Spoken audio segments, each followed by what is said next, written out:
Here are some common mistakes that you might be making as a beginner pickleball player. One thing that you might be messing up on is as you're standing here at the kitchen ready for a dink, you're keeping your legs very straight. There's not a lot of movement in your body, and you're just standing here and dinking, hitting the ball. But what happens when a ball kind of gets at your feet? You get down here, you kind of get stopped up a little bit. I see a lot of people who go really crazy by moving around, and they're moving their body a lot, but you want to try and keep those feet together here at the kitchen and have a little bit of bounce in your legs, an athletic stance where you're a little bit wider, and you're making sure that you're getting those dinks by maybe moving your feet a little bit. If that comes right at your foot and you don't move, you're now kind of stuck. You might have to move back just a little bit to get that dink over the net. One problem I might see too when dinking is people are getting too big of a swing, when really you can just keep that out in front of you. Kind of use your legs as like a backstop when you can, and just keeping that nice little compact dink. There's no need to do huge swings on a dink. You're just getting underneath it and kind of pushing it over, doing a little roll. At times, you will get outside your leg here a little bit. You're going to start losing a little bit of control. But if you're moving your feet the way you should, most of the time you can get that paddle right in front of your leg and doing a little bit of dinking, and that will keep you like just steady, and that'll create a lot less errors. One of the things I love about the Hudef supercritical foam, the Mage SCF1, now there's a couple of different ones.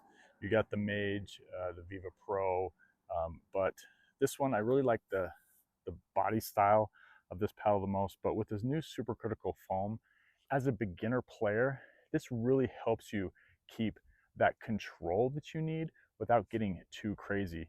The foam in each of these cells really helps you to just manage those dinks without having the ball pop off the paddle way too much. In old paddles that had just honeycomb and maybe a graphite face, there wasn't a lot of control like there is nowadays with something like the Mage. This SCF1 is awesome.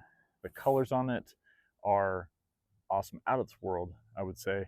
I like to call it the sci-fi paddle because the SCF1 looks like sci-fi, but guys, the Hudef Mage SCF1 is a paddle that you want to have in your bag.